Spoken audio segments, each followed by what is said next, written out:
Abra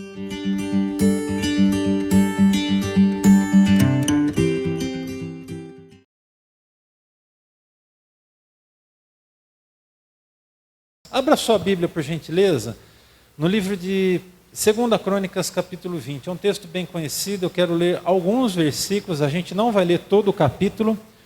2 Crônicas, capítulo 20. Nós vamos conversar sobre o que fazer quando os dias são difíceis. O que a gente deve fazer, afinal de contas.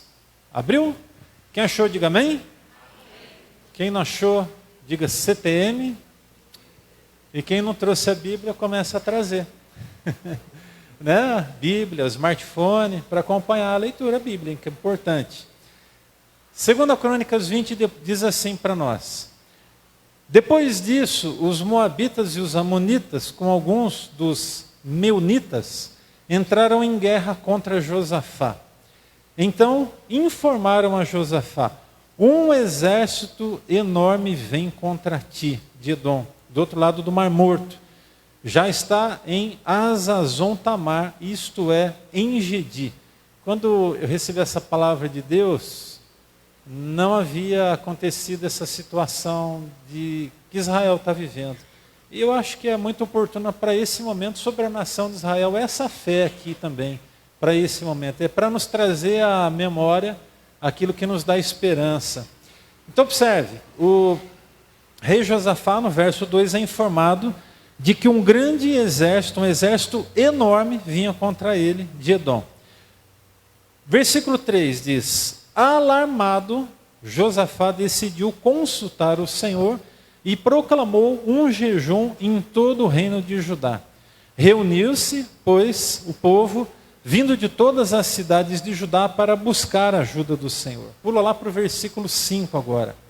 Então Josafá levantou-se na assembléia de Judá e de Jerusalém, no templo do Senhor, na frente do pátio novo, e orou. E aí a gente tem a descrição da oração de Josafá. Nós não vamos ler a oração que ele fez.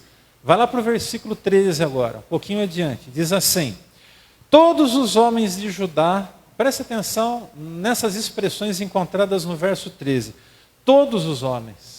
Não é meia dúzia de pessoas, não eram alguns, eram todos os homens de Judá, com as suas mulheres e os seus filhos. Olha só o que a Bíblia registra agora: até os de colo, estavam ali de pé diante do Senhor. Versículo 14 em diante, diz: então o Espírito do Senhor veio sobre Jaziel, filho de Zacarias, neto de Benaía, bisneto de Jeiel e trineto de Matanias, levita e descendente de Asaf, no meio da assembleia. Ele disse: escutem todos os que vivem em Judá e em Jerusalém, e o rei Josafá. Então a palavra ela foi dirigida a toda a nação e ao rei, que era o líder principal da nação. Assim diz o Senhor: não tenham medo, nem fiquem desanimados por causa desse exército enorme, pois a batalha não é de vocês, mas de Deus. Amanhã desçam contra eles, eles virão pela subida de Zir, e vocês os encontrarão no fim do vale, em frente do deserto de Jeruel. Vocês não precisarão lutar nessa batalha. Tomem suas posições, permaneçam firmes e vejam o livramento que o Senhor lhes dará, ó Judá, ó Jerusalém. Não tenham medo, nem se desanimem. Saiam para enfrentá-los amanhã, e o Senhor estará com vocês. Amém? Vai lá para o versículo 18 agora. Olha o que diz aí. Josafá prostrou-se rosto em terra, e todo o povo de Judá e de Jerusalém prostrou-se em adoração perante o Senhor. Então os levitas, descendentes dos coatitas e dos coreitas, levantaram-se e louvaram ao Senhor, o Deus de Israel, em alta voz. Amém por essa palavra?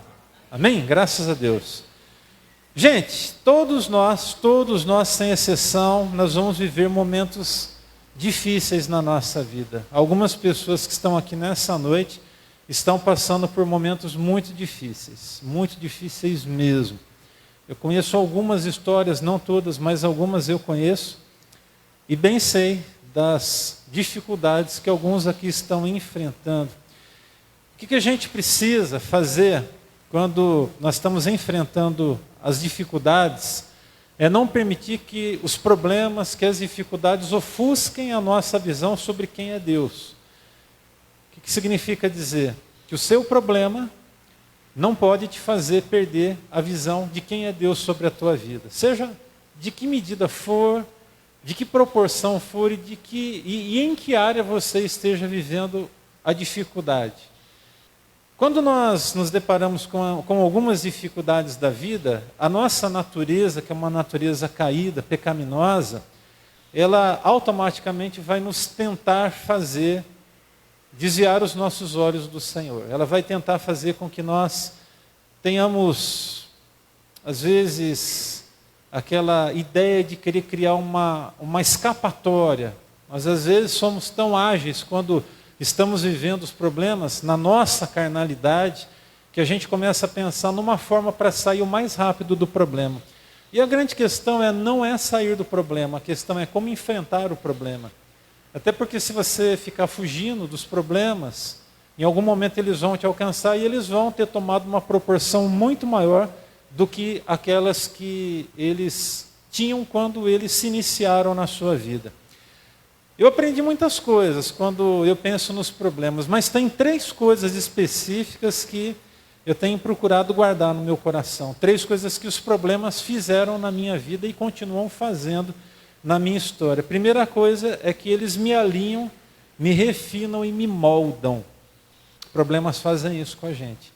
Eles vão nos alinhar, nós nos alinhamos ao céu, Deus se aproxima de nós nos aproximamos do Senhor, nos refinam, assim como o fogo refina a prata e o ouro. Eu tenho uma aliança aqui nas minhas mãos, e eu me lembro que a primeira aliança que eu tinha nas minhas mãos, que não é a que eu me casei, era uma aliança de ouro puro. Era uma aliança de 18 quilates. É o ouro mais duro, mais puro. A de 24 quilates, ela não é, embora o número seja mais elevado, ela não é tão mais pura quanto a de 18.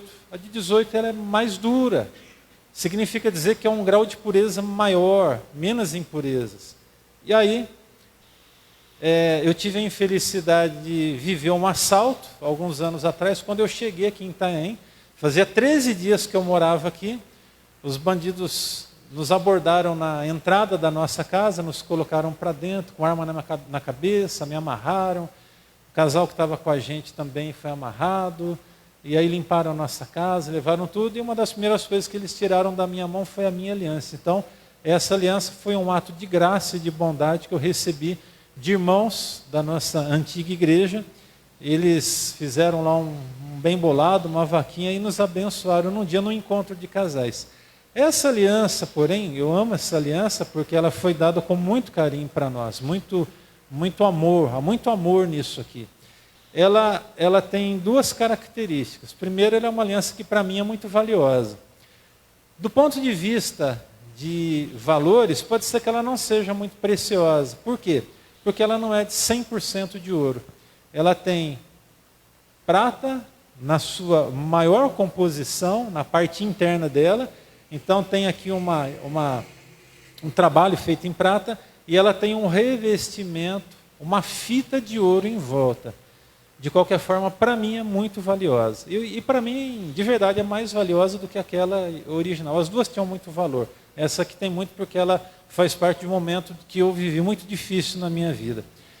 Então, o que as dificuldades fazem com a minha vida? Elas me alinham, elas me refinam e elas me moldam. E eu vou ser muito sincero, falar para vocês, não é coisa fácil não, porque o fogo quando vem para ferrar mesmo. A gente, desculpa a expressão, mas é para esquentar a chapa mesmo. A gente fica assim de um jeito que só Deus na causa. Mas tem uma outra coisa que eu tenho aprendido com os dias difíceis. Eles me preparam para a próxima etapa da vida, sempre. Todas as vezes que você vive períodos de prova, de dificuldade, Esses períodos de prova, de dificuldade, eles estão preparando você para aquilo que vai vir de muito bom sobre a sua vida, em nome de Jesus. Amém? Você crê nisso? Aí de repente hoje você olha para as minhas palavras e diz assim, não, mas quando é que vai chegar esse momento? Vai chegar, irmão, você tem que ter fé, você tem que confiar. Quando a gente estava orando aqui, aliás, desculpem, cantando, Deus ele me mostrou algumas coisas aqui que eu sei que corresponde à necessidade de alguns de vocês. E eu estava aqui orando, eu estava aqui clamando a Deus. Eu estava orando por pessoas, eu estava orando por pessoas que não estão aqui dentro nesse exato momento. Eu estava pedindo que Deus, nesse momento, pudesse proporcionar para os meus irmãos e para as minhas irmãs o extraordinário no dia de hoje. De hoje. Existem anseios que estão presentes aqui nos seus corações que somente Deus pode mover. Somente Deus pode fazer com que aconteçam. Assim como aconteceu na semana passada. Você vai ouvir um testemunho daqui a pouquinho, na nossa pregação muito forte, de uma coisa muito especial da parte de Deus. Isso é uma palavra profética que Deus nos deu na semana passada, no final do culto. Daqui a pouco você vai se inteirar.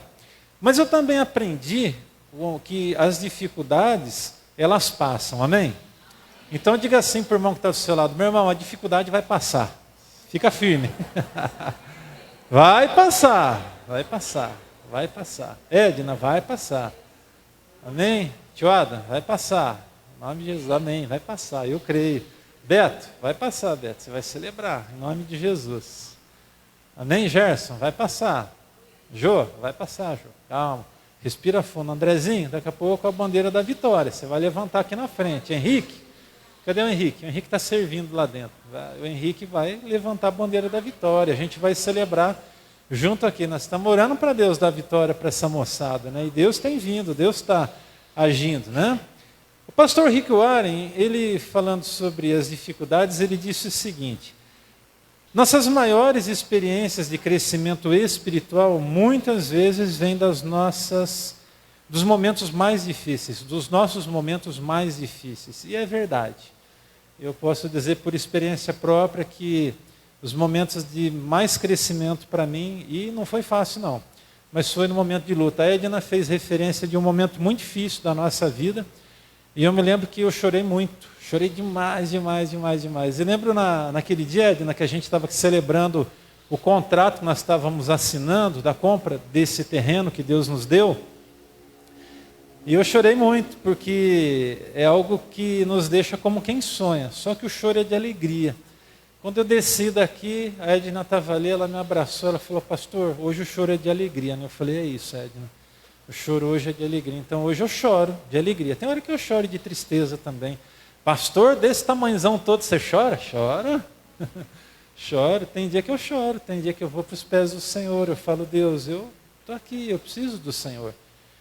Se você é alguém que teme a Deus, em algum momento você vai se derramar na presença do Senhor. Por mais forte que você seja, você vai derramar suas lágrimas, ou de alegria, ou de tristeza, ou de lamento, ou pela dor do outro, você vai chorar, você vai se render diante do Senhor.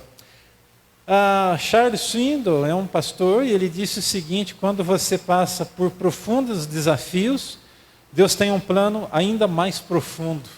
Amém? Então, profundos desafios vão trazer planos mais profundos para as nossas vidas. Então, o que fazer quando os dias são difíceis? Com base na experiência do rei Josafá, nós vamos conversar aqui e destacar algumas coisas importantes. Primeira coisa, o que fazer quando os dias são difíceis?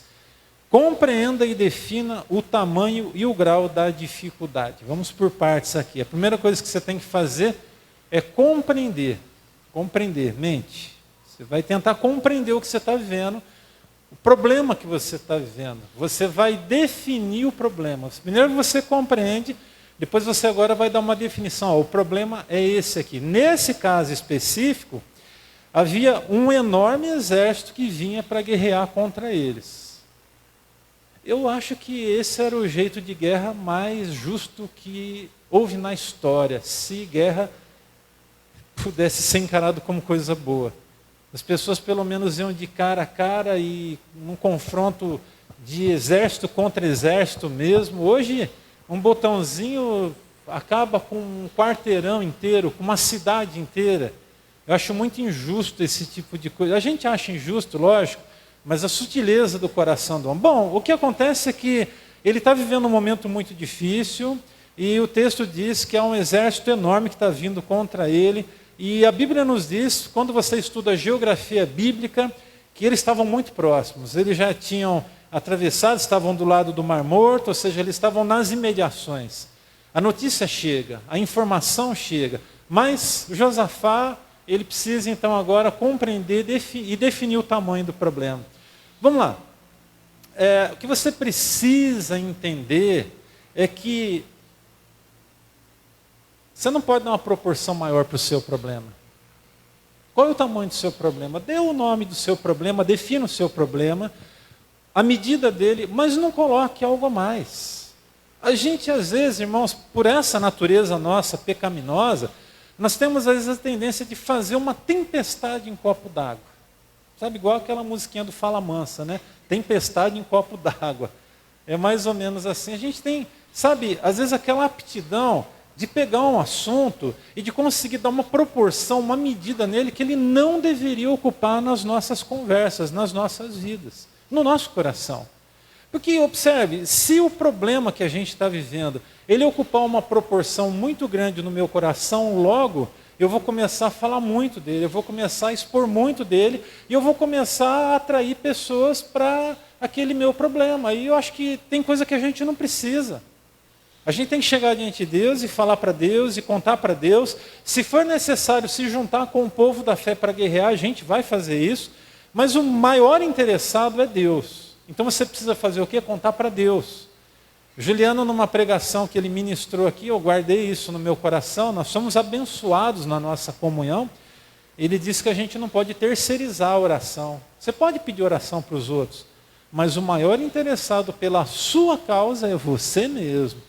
Então a pergunta é, diante do seu problema, você tem orado pelo seu problema? Você tem colocado diante de Deus a sua causa, a sua dificuldade? Ou você tem terceirizado? Você tem colocado na mão do outro? Ah, irmão, ora por mim. Irmã, ora por mim. Irmãos da igreja, orem por mim. Mas não ora, você não ora por si. Quer dizer, como que você quer ver a boa mão de Deus, a misericórdia de Deus se derramando sobre a sua vida, se você, que é o maior interessado, não está orando pelo seu problema? Bom, cuidado com o fatalismo, cuidado com o coitadismo. Tem gente que paga de coitado, e você não pode ser assim, porque você não é um coitado, você é um filho de Deus. Amém? Está dando para entender, gente? Em nome de Jesus, existem dificuldades que são reais e dificuldades que são irreais. As dificuldades reais, exemplificando, uma doença, um problema financeiro, um problema de relacionamento, a dificuldade com alguém que tem um vício na família, isso é um problema real. Agora, o que é um problema irreal? É aquele que vai no campo da nossa mente que a gente fica criando. Coisas que nem sequer vão acontecer e a gente fica lá já sofrendo. A gente deixa que a impressão das coisas invada o nosso coração e a gente fica meio quase que paralisado. Mas é só uma impressão, é irreal, é uma dificuldade que não é presente. Mas quando a nossa mente, que eu disse para vocês agora há pouco, ela é tomada pela nossa carnalidade, e nós somos frágeis mesmo, nós começamos a criar coisas irreais, fantasmas, a gente começa a criar monstros. Daqui a pouco a gente cria um negócio assim na nossa frente, que a gente começa até a ficar doente por conta daquilo. Mas aquilo nem existe. Cuidado, irmão. Cuidado com a sua mente, cuidado com o que você permite cair aí no campo da sua mente. Alguns passos importantes para lidar com as dificuldades. Primeiro, a aceitação e a realidade. Aceite o problema. Aceita. Qual é o problema? Você conseguiu compreender e definir o tamanho e agora o grau de dificuldade que esse problema apresenta para você? Josafá, ele toma conhecimento. É um grande exército que está vindo para aí, os caras estão armados, eles estão vindo para arrebentar com tudo. Tamanho do problema, ele consegue entender, ele consegue dimensionar. O que ele faz? Ele aceita, o problema está aí, o que eu vou fazer? Eu vou correr? Não, eu vou enfrentar o problema. Então, nós precisamos entender a importância da aceitação da realidade. Não passe pano em cima do problema que existe na tua vida. Tem gente que tem aquela mania, né, de pegar o tapete, o problema está aqui do lado, ele levanta o tapete, bota o problema para debaixo do tapete e joga em cima. Faz de conta que não está ali. O problema continua ali, meu irmão. Você precisa tirar dali, você precisa resolver o problema, você precisa fazer isso para o seu próprio bem. Uma segunda coisa importante, né, um outro passo importante, fé e confiança em Deus. Segunda coisa, fé e confiança em Deus. Você precisa ter fé. E a fé precisa ser uma fé inquestionável em Deus. Irmão, não questione o que Deus pode fazer por você. Saiba de uma coisa, Deus pode fazer. Deus pode fazer. Deus pode fazer. E graças ao nome do Senhor por isso, o Senhor pode fazer todas as coisas. Ele pode vir, Ele vai vir, Ele virá. Você precisa crer. Resiliência e perseverança é uma outra coisa importante para lidar com as dificuldades. Diga, resiliência. Não, vocês vão falar como Betel agora. Resiliência e perseverança. Isso significa dizer o quê? Não desista. Vira para a pessoa que está do seu lado e diga, não desista. Não adianta desistir. Diga assim, ó, não adianta desistir. Tem gente que de repente hoje está pensando em desistir do C aí, viu? Misericórdia, pensou? Então você já fala, não adianta você querer desistir, viu? Não adianta, porque eu estou aqui, estamos juntos. Vai desistir não, irmão. Pastor, fica dando ideia aí, que negócio que é esse? Misericórdia, hein? Tá louco. Resiliência e perseverança.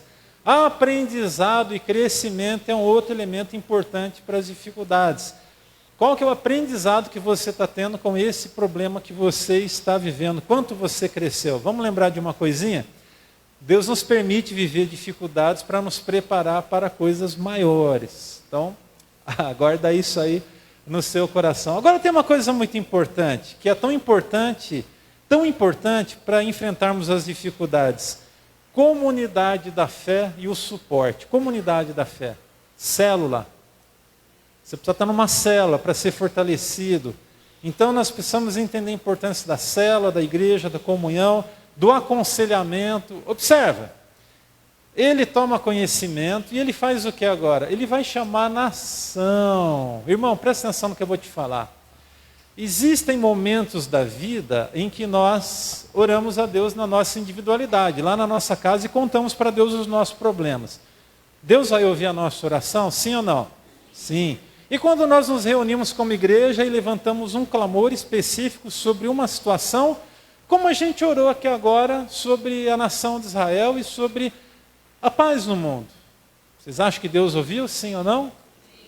Qual oração dessas é mais importante? Aquela que eu faço sozinho ou aquela que a gente faz em conjunto? Qual é mais importante? Qual é a oração mais forte? Né? Tem gente que fala assim, vou fazer uma oração forte. Né? A oração forte é oração gritada na cabeça de alguns. Tem gente que fala assim, oração forte, aquela oração gritada. Não, pode ser oração gritada também, oração forte, porque se você gritar e não tiver fé, não vai acontecer nada. E você pode orar muito tranquilamente e Deus mover as águas de um jeito sobrenatural. Então não é forma de oração, é coração na oração, é vida na oração. Você tem que guardar isso aí. Bom, vamos lá. As duas coisas têm a sua importância. Quando eu dobro a minha vida diante de Deus e coloco o meu coração e digo, Senhor, minha dificuldade está aqui, meu problema está aqui, Deus ouve.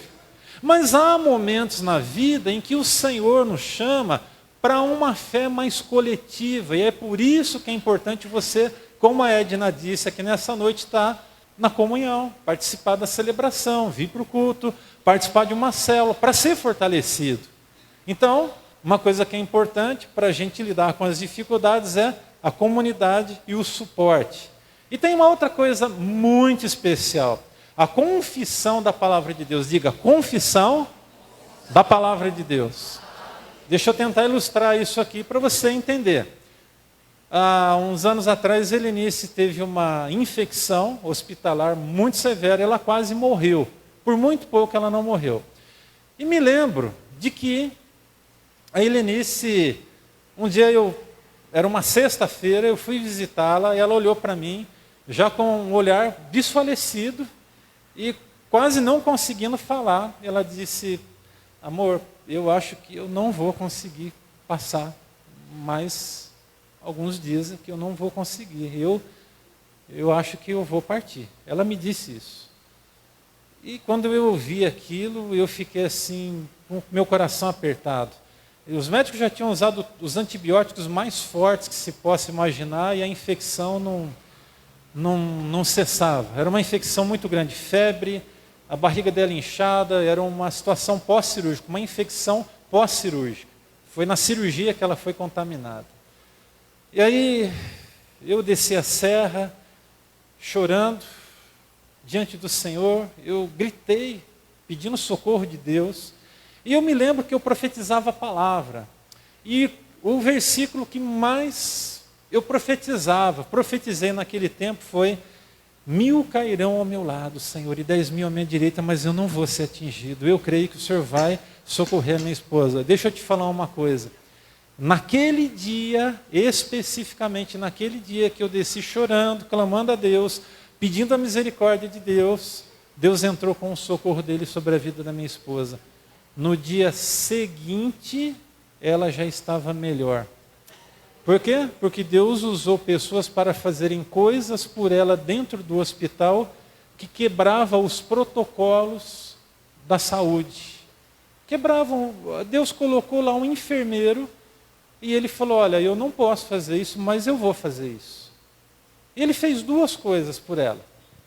A primeira coisa, ele pegou saquinhos de camomila, sabe o que é camomila? Chá de camomila.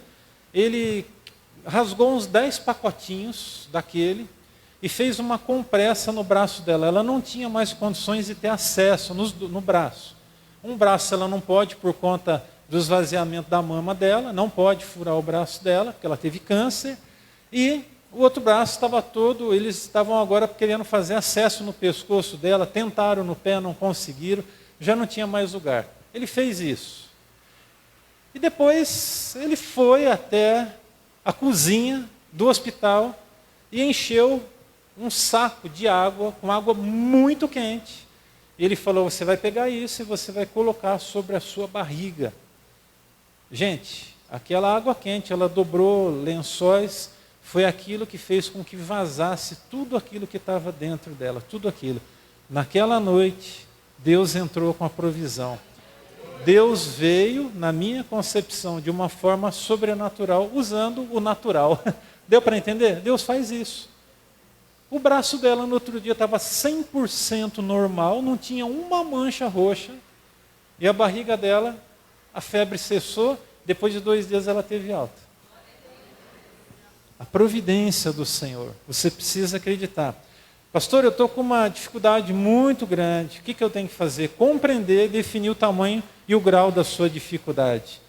Mas tem uma outra coisa muito importante que eu quero que você guarde no seu coração. Em segundo lugar, o que eu tenho que fazer nos dias difíceis? Priorize o conselho de Deus.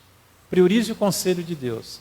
Você pode sentar com as pessoas, você pode perguntar o que as pessoas acham, pessoas que vão dar bons conselhos também sobre o seu problema. Porque tem gente que não está preparado para te dar bom conselho. Dentro da igreja, às vezes, tem gente que não está preparado para te ouvir e te dar um bom conselho. Se você não tomar cuidado, você vai tomar uma decisão errada. Então, buscar os conselhos do Senhor. Então, o que nós precisamos priorizar quando nós estamos na dificuldade? O conselho de Deus. Diga, o conselho de Deus. É o mais importante. É o mais importante, é o conselho do Senhor. E o texto, a partir do verso 3, tem 3 orientações para nós. Primeiro, consulte a Deus e jejue pedindo a sua ajuda. Consulte a Deus, mas jejue. Jejue, qual que é a sua causa? Qual que é o seu problema? Você está pagando preço? Está jejuando? O texto diz, alarmado, ele é realista, estava alarmado, estava desesperado, gente. A nação estava ali para acabar com tudo, o povo estava vindo para invadir. É mais ou menos o que eles estão vivendo hoje. As ameaças dos países em volta são muito grandes contra a nação de Israel. O Irã, por exemplo, já fez declarações, e nós temos isso gravado em mídias, que enquanto eles não aniquilarem a nação de Israel, eles não vão sossegar. Mas não vai acontecer isso nunca. Sabe por que não vai acontecer? Porque aquele povo continua sendo ainda o povo da promessa. É isso. Está na palavra do Senhor, Deus tem uma aliança eterna com Israel. Não se quebrou essa aliança. Observe, a primeira coisa, consulte a Deus, jejue pedindo a sua ajuda. Alarmado, Josafá decidiu consultar o Senhor e proclamou um jejum em todo o Judá. Segunda coisa, ore a Deus com fé e reconheça a sua dependência dele. Olha só, verso 5. Então Josafá levantou-se na assembleia de Judá e Jerusalém, no templo do Senhor, na frente do pátio novo, e orou.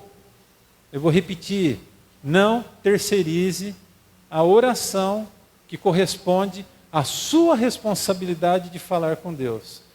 Eu posso orar por você, eu faço isso com a maior alegria do mundo, mas você precisa entender a importância de você buscar o Senhor, você orar ao Senhor. Pastor, mas tem dia que eu estou assim tão mal. Eu também já vivi esse dia que você está tão mal que você não consegue nem falar com Deus direito. Alguém já viu essa situação já ou não? Você está tão assim, não está bem, você fala, Deus, eu não estou conseguindo nem orar. Bom, nessa hora, você vai ser humilde, você dobra o seu joelhinho diante de Deus e você vai render o seu coração diante do Pai. É muito interessante a expressão que a gente encontra aqui no texto. Josafá levantou-se na assembleia de Judá e Jerusalém, no templo do Senhor, em frente ao povo, e ele orou. E mais lá na frente, a Bíblia vai dizer que ele se prostrou diante de Deus. Pastor, o que é isso, se prostrar? O que é se colocar de joelho? É simplesmente isso. Dobre o seu joelho. Você está na dificuldade? Faz isso aqui diante de Deus. Dobre o seu joelho. Aprenda, se for necessário, a se prostrar diante de Deus. Pastor, eu não estou querendo desenhar para ninguém, tudo bem? Mas eu estou querendo exemplificar. O que seria prostrar-se diante de Deus? Duas coisas. Ou é isso, e aí você ora, ou simplesmente coloque a sua cara no chão, coloque o seu rosto no chão. Está difícil? Bota o rosto no chão. Como que é isso, pastor? Vamos lá.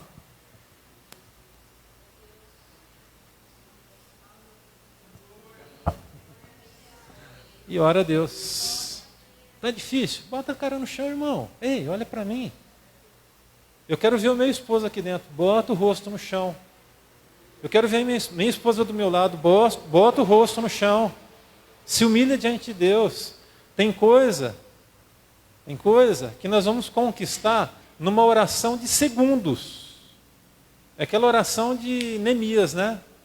Mal conversou com o rei, então orei ao Deus do céu. Mas não deu tempo dele no banheiro para orar, nada. Ele falou com Deus e acabou.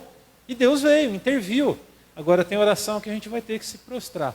Pode ser no coletivo? Pode. Nesse caso aqui foi no coletivo. Ele se prostra diante do povo. Agora, se alguém que tem autoridade sobre si, investido em autoridade, vai colocar o rosto em terra, que é o rei da nação de Israel, a gente tem que aprender com essas perspectivas bíblicas aí, com esses exemplos. Eu coloco meu rosto no chão. Não é todo dia, mas eu coloco. Eu dobro meu joelho. Não é todo dia, mas eu dobro.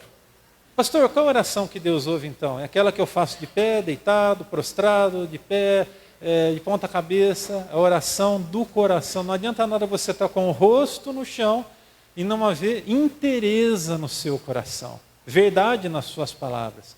Você tem que ser muito verdadeiro diante de Deus. E aí Deus vai vir e vai intervir. Deus intervém, sim ou não? Então tem uma outra coisa muito importante aqui, a outra orientação. Exerça a sua fé junto do povo da fé.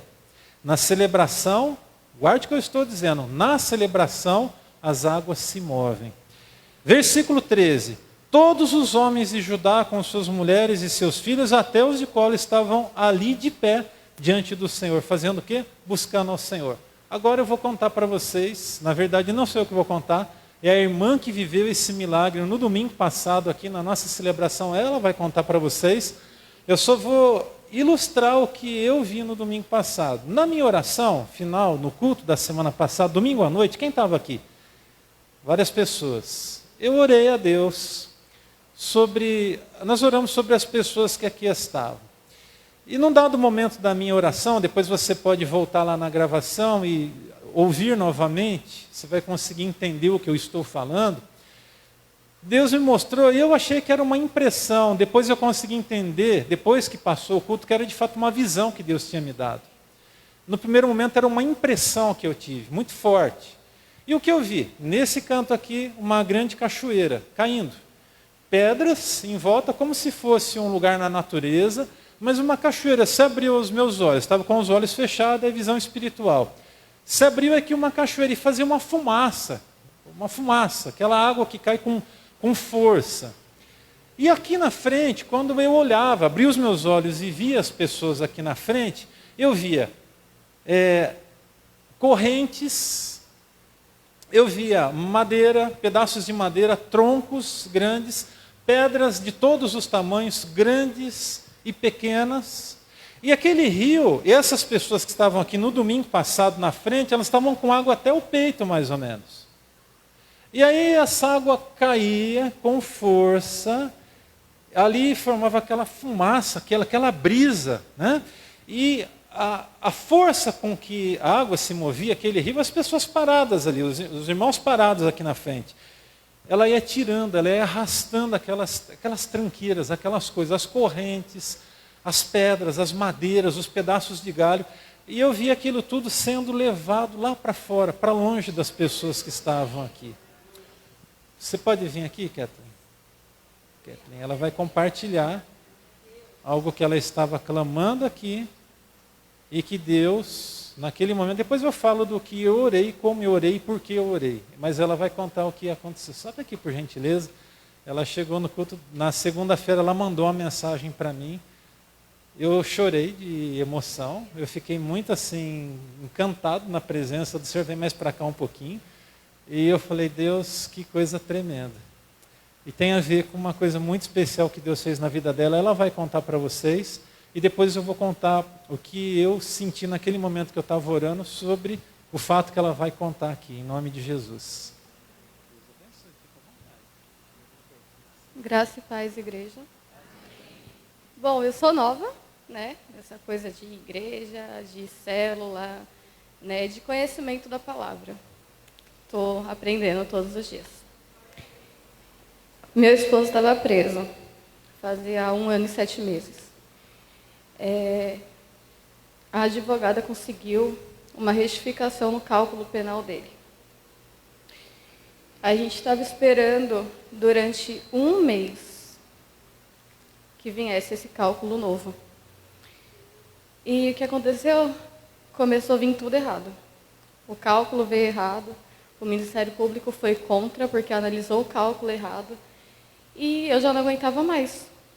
O pessoal da minha célula sabe, o pessoal mais próximo de mim sabe, a esposa do pastor também sabe que eu estava passando, que não estava fácil com meus filhos. E aquele dia que o pastor falou assim, vem aqui na frente, quem tem um processo.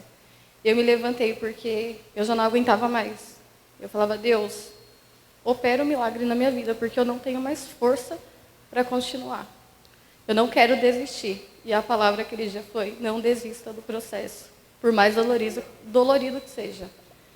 E quando eu estava aqui na frente, enquanto o pastor orou, eu só ficava pedindo para Deus, de todo o meu coração, liberta, me ajuda, me socorre. Era a única coisa que conseguia sair de mim assim, era me socorre, me ajuda, por favor. Eu te peço, eu te imploro de todo o meu coração. E quando foi na segunda-feira, quem passa por esse processo sabe, consulta todo santo dia a internet para ver se teve alguma movimentação. Meus filhos acordaram com febre e eu não consegui acompanhar nada. Quando foi 9 horas da noite, a advogada me chamou. Falou, Catherine, saiu a decisão, amanhã o André está na rua.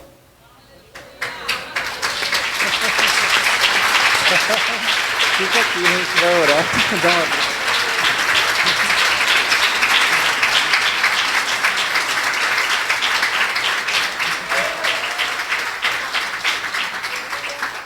Ela vai ficar mais uns minutinhos que a gente vai orar agradecendo a Deus. Deixa eu contar para vocês uma coisa.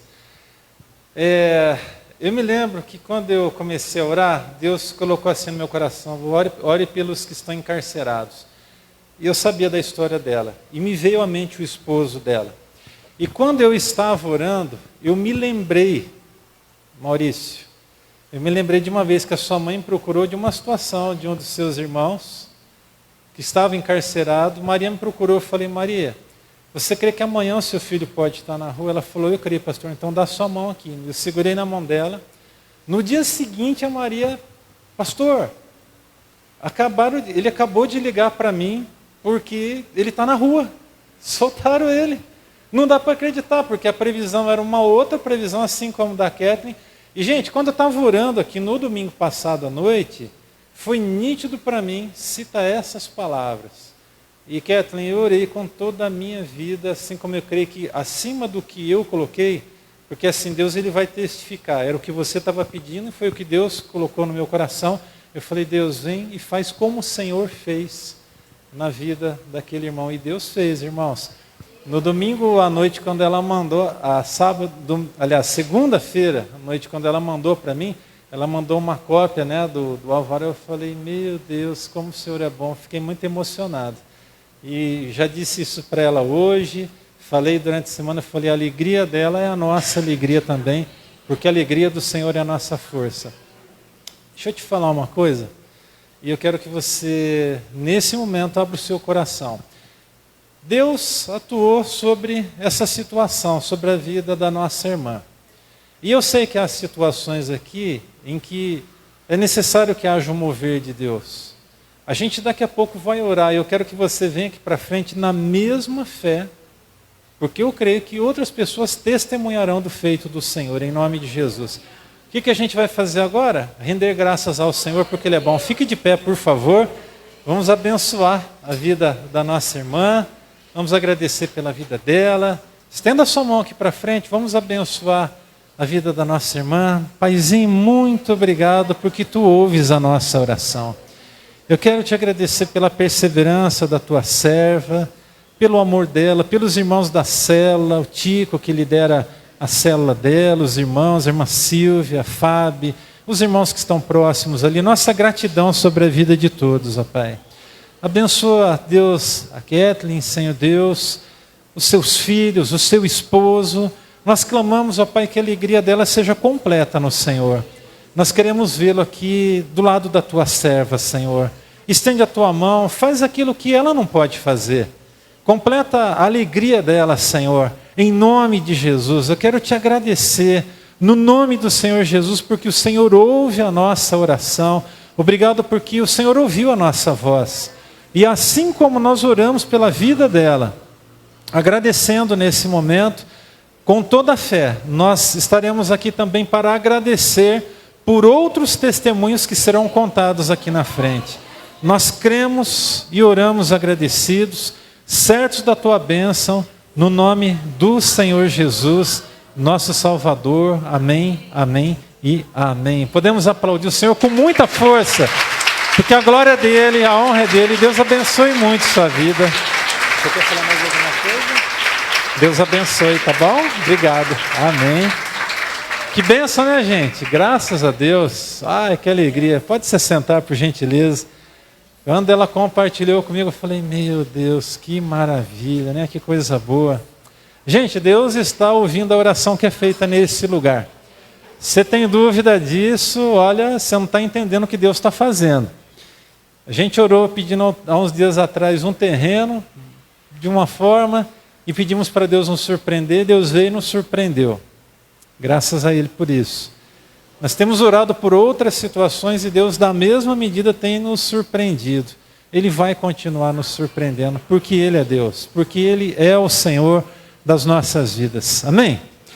Vamos lá, eu preciso de compartilhar uma coisa ainda muito importante com vocês. Na verdade, mais duas para a gente fechar essa palavra. Em terceiro lugar, pastor, o que eu tenho que fazer quando os dias são difíceis? Preste atenção.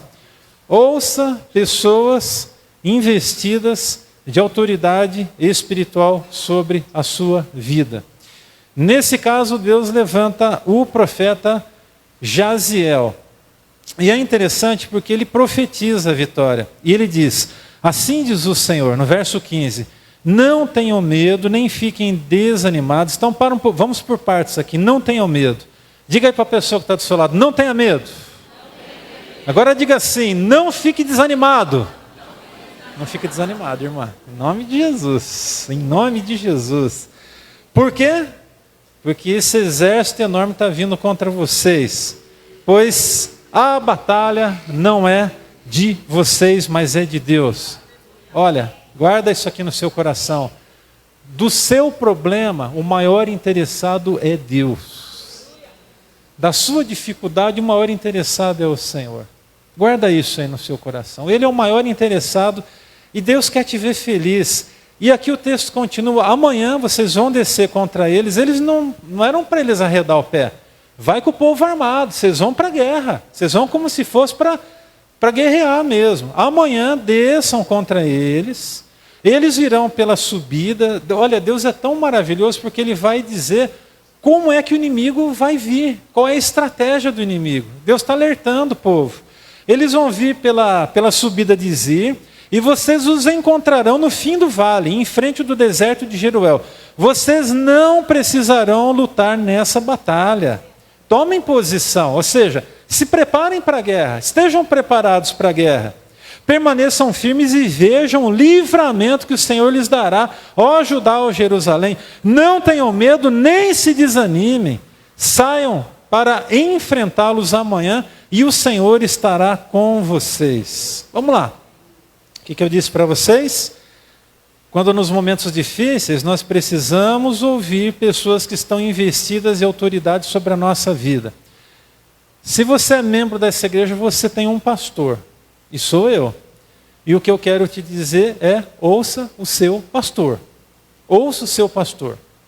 Se o seu pastor, ele é alguém sério, e aqui eu quero destacar algumas coisas para que você possa avaliar quem é que são os profetas que estão em sua volta, ou mesmo quem é esse seu pastor, você no final vai concluir se é alguém que merece ser ouvido por você ou não. O pastor John Bevere, ele apresentou 5 características dos verdadeiros pastores, dos verdadeiros profetas dos dias de hoje. A primeira coisa, esses homens estão alinhados com a palavra de Deus. Quando é que você não tem que ouvir a mim como seu pastor? Se eu contradizer a palavra de Deus, você não tem que me ouvir. Mas como eu tenho fé, que eu vou seguir firmado na verdade para o resto da minha vida, e eu não vou me desviar nem para a esquerda e nem para a direita, então humildemente ouça as orientações desse seu pastor. Você só não deve me ouvir se eu estiver desalinhado com a palavra de Deus. Do contrário, ouça. Porque se essa pessoa, aqui na frente, foi colocado, investido de autoridade espiritual sobre a tua vida, porque Deus tem um propósito sobre a tua vida também, tá? Então, alinha o coração, o seu coração, com o coração de Deus e observe se o seu pastor, ele tem alinhamento com a palavra de Deus. A segunda coisa, é alguém que tem inspiração do céu, é alguém que busca a inspiração do Espírito Santo para fazer as coisas. Se é alguém, valorize. Você consegue observar frutos do Espírito na vida dessa pessoa? Deixa eu só abrir um parêntese aqui. Esse pastor, John Bevere, ele não está falando de um super pastor e nem está dizendo de alguém que é perfeito. Até porque não existe ninguém perfeito aqui dentro. Eu não sou e você também não é. Então, se você observar alguma coisa, quem sabe na minha forma, no meu jeito, você vai falar assim: eu não acho que é legal isso aqui. Mas descaracteriza ou desqualifica a minha pessoa como seu pastor pelo fato de você, de repente, não concordar com uma forma com que eu faço a coisa. Então, considere no seu coração, tá? Inspiração divina, fruto do Espírito. Você consegue ver no seu pastor, no profeta que Deus colocou diante da sua vida, coragem e integridade? Infelizmente, no mundo afora, a gente sabe que a integridade está faltando. Eu não sou melhor do que ninguém. Mas se você for ver a minha vida moral, não há o que se possa dizer sobre a minha vida moral. Eu respeito as minhas ovelhas e as pessoas da cidade onde eu vivo, e aonde eu estou eu respeito. A minha vida financeira e a vida financeira de um homem de Deus precisa ser uma vida equilibrada. Não pode ser aquela pessoa que está devendo para meio mundo e o mau testemunho está acontecendo no mundo afora. Infelizmente, no mundo evangélico, a gente vê coisas absurdas acontecendo. Então, assim, você está numa igreja que o seu pastor, que é o profeta que Deus colocou sobre a tua vida, é alguém íntegro, é alguém de coragem, atenta, aprenda a ouvir. Às vezes não é fácil ouvir. Eu já ouvi coisas de pessoas que me pastorearam que falam, nossa, mas é difícil, né? Mas eu me submeti. E quando eu me submeti, irmãos, eu só fui abençoado por me submeter aos meus líderes espirituais. Eu só fui abençoado e me submeti mesmo. Tinha coisa que o meu pastor pedia para mim quando eu era recém-convertido, que eu falava, sério, pastor, o senhor quer que eu faça isso? Ele falava assim, você pode fazer isso? Eu falava, posso fazer sim. Não questionávamos, não, irmãos. Eu simplesmente, ele me pediu uma coisa, eu era garoto ainda. Eu falava, posso fazer sim, vou fazer com alegria, fazer com satisfação, com coração na vida. Há uma outra coisa, né? Então, primeiro, alinhamento com a palavra de Deus, inspiração divina, fruto do Espírito, coragem, integridade e foco na glória de Deus. O que o seu pastor faz? Ele quer a glória para ele, ou você consegue entender que o que ele quer é a glória de Deus? Irmãos, se tem uma coisa que eu não quero, é nem sequer estar debaixo de holofote, quanto menos eu tiver, para mim é melhor. E eu não quero glória. Eu quero que a glória seja do nome do Senhor, o nosso Deus, para tudo, tudo. O que nós vamos ver, os nossos olhos, e quem crer, estiver do nosso lado, e permanecer aqui, e prevalecer aqui, vai ver coisas grandes e maravilhosas. Não é porque ninguém aqui é bom, é porque o Deus dessa obra é Senhor das nossas vidas. Então, quando eu penso no futuro, se Jesus não voltar antes, ou se Deus não nos recolher antes, eu consigo de verdade enxergar coisas grandes e maravilhosas que hoje nós não estamos vendo, mas com os olhos da fé nós enxergamos. Eu consigo enxergar um templo de adoração ao nome do Senhor, para a gente sair desse aluguel, um belo de um templo. Eu consigo enxergar um prédio de educação, onde a gente vai ter escola, onde a gente vai ter o nosso seminário, onde a gente vai ter todas as classes do CTM acontecendo. Eu consigo enxergar um lugar de recreação para a igreja, uma quadra bem bonita, ou quem sabe até um campinho de futebol, para a gente fazer evangelismo através do esporte, tantas e tantas outras coisas mais. Uma rádio, uma coisa que eu assim, acho que teria um alcance muito bacana, é uma rádio cristã, uma rádio evangélica. Tudo isso, quando a Betel nasceu, Deus já tinha plantado no nosso coração. Quem está aqui desde o comecinho, lembra que as primeiras reuniões que a gente fez como igreja, eu falei assim, gente, que Deus tem colocado no meu coração é isso, vamos para cima disso. E quem está aqui desde o começo sabe que a gente tem perseguido alcançar essas coisas. Gente, pelo amor de Deus, não é porque a visão é megalomaníaca, não é porque a gente quer ser, não é nada disso, é porque a gente quer dar glória devida ao nome do Senhor. E se o meu Deus e o seu Deus é um Deus grandioso, Ele pode fazer coisas grandiosas para o nome dEle ser engrandecido. Não é para que o meu nome seja engrandecido. Quando a gente construir o templo, que Deus há de nos dar, nem placa a gente vai fixar lá com o nome de ninguém. A gente só vai fazer uma placa bacana escrito assim, esse templo foi levantado, ou foi erigido, seja lá qual for a nomenclatura que a gente vai colocar lá, para que o nome do Senhor seja glorificado. No ano de 2000 e não sei quanto ali, vamos ver quando é que vai ser. Só isso. Não precisa ter o nome do pastor, não precisa ter o nome da diretoria, precisa ter o nome de Jesus Cristo embaixo. Amém? Nome de Jesus, nome de Deus, para a glória da Trindade. Pronto, está bonito assim. Não precisa, você não precisa ter o seu nome sendo reconhecido para que o nome de Deus seja glorificado. Eu acho que é bem pelo contrário, é melhor que o nome de Deus cresça e que o seu diminua. Deu para entender? Amém? Pega a visão, em nome de Jesus. Por último, e a gente vai fechar daqui a pouco cantando sobre as dificuldades. O que fazer quando os dias são difíceis? Partindo aqui da experiência do rei Josafá, renda-se em adoração genuína, louve a Deus e veja o livramento que Deus vai prover. Você não vai precisar colocar a mão, você não vai precisar. Hoje de manhã eu estava orando no final aqui, e eu vi lanças armadas contra algumas pessoas. E eu vi essas lanças sendo quebradas. As lanças foram quebradas. Lanças feitas com uma ponta de ferro, muito pontiagudas, mas uma base de madeira, mas uma madeira muito dura. E eu vi essas lanças sendo quebradas. E eu creio que nessa noite, Deus vai quebrar lanças, vai quebrar cadeias, vai quebrar carros de guerra que estão vindo contra vocês. Ei, ouça uma coisa, tem carro de guerra vindo contra você, tem carro de guerra. E os cavaleiros são cavaleiros do inferno. E esses cavalos que estão puxando esses carros de guerra, que são carros de bronze, são cavaleiros que são guiados pelo inferno, mas eles vão vir por um caminho, assim como aconteceu nesse texto, e eles vão fugir por 7, em nome de Jesus. Somente com os teus olhos você vai contemplar o inimigo sendo desbaratinado na sua frente. Sabe o que eu dizia para Deus quando eu desci a serra orando pela minha esposa? Eu dizia assim: Senhor, cairão 1000 ao meu lado e 10.000 à minha direita, eu não vou ser atingido. Somente com os meus olhos eu vou contemplar todo aquele que se levanta contra os propósitos que o Senhor tem sobre a nossa vida. Eu vou contemplar, Senhor, a derrota no mundo espiritual. Não estava pensando em ninguém, em pessoas nem nada, até porque não estava vivendo nenhum problema. E mesmo se estivesse vendo, eu não diria isso para Deus.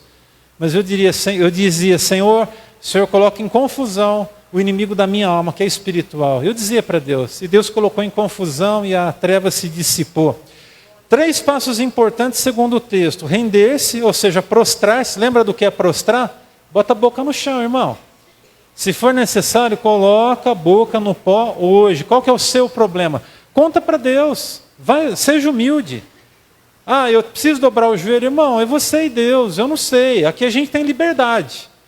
Se você quiser em algum culto, como eu já fiz aqui, dobrar o joelho, você pode dobrar, você pode levantar a sua mão, ficar de pé. Se você quiser esticar e colocar a boca no pó aqui na frente, ou do lado aí de onde você está, mesmo que embaixo da cadeira, fica à vontade para fazer isso.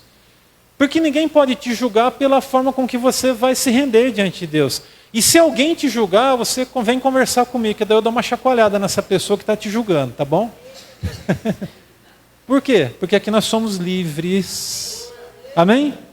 Betel existe porque nós somos um povo livre, a gente tem liberdade para dar glória, para glorificar. Você quer orar em língua, você pode orar em língua. Você quer colocar a boca no chão, pode colocar, fica à vontade. Faz o que você se sentir melhor no seu ato de adoração diante de Deus, mas não fique inerte. Não fique inerte. Deus às vezes está chamando a gente, Ele está conclamando a gente para uma postura diferenciada. Num dado momento da nossa vida, a gente está lá assim, mas o que vão me dizer se eu dobrar o joelho? O que vão dizer de mim se eu começar a levantar a mão, se eu começar a orar em voz alta? Ninguém tem nada com a tua forma de adoração, é você e Deus e ponto final. Deu para entender? Então ouça em alto e bom som, pela última vez, aqui dentro você é livre. Na sua casa você não é livre para adorar a Deus? Aqui dentro você também é. Por quê? Porque Betel significa a casa do Pai. E na casa do Pai a gente tem liberdade. Amém? Amém, irmãos? Aqui nós temos liberdade. Então, renda-se, prostre-se. Unidade com o povo de Deus. Eu fico maravilhado. Josafá prostrou-se rosto em terra e todo o povo de Judá, e todo o povo de Jerusalém prostrou-se em adoração ao Senhor. A palavra que a gente encontra aqui no texto original é halal, é aleluia. Eles renderam aleluia na presença do Senhor. Prostrar-se diante de Deus em suas dificuldades. Prostrem-se diante de Deus em suas dificuldades. E Ele elevará você com a graça. Guarde uma coisa para a gente fechar aqui essa noite no seu coração. Na adoração, as águas movem as dificuldades, os celeiros são cheios e a paz reina sobre nós. Amém? Hoje, Deus está te chamando, mais uma vez, para fazer com que o rio flua, tire todas as dificuldades da sua frente. Ele vai trazer prosperidade sobre a sua vida. A gente não prega de prosperidade aqui, no sentido de teologia da prosperidade, mas nós cremos na prosperidade sobre a sua vida. Você está precisando de ter uma vida próspera? Depende como é que você vai colocar o seu coração agora diante de Deus. Se você precisa de ter prosperidade na tua vida espiritual, material, física, você vai sair do seu lugar e vai vir aqui, no nome de Jesus. Deus vai passar. E se você tiver com o seu coração rendido diante dele, você não vai precisar mover o seu dedo sequer para que a vitória venha sobre você. O Senhor lhe dará a vitória em nome do Senhor Jesus. Amém?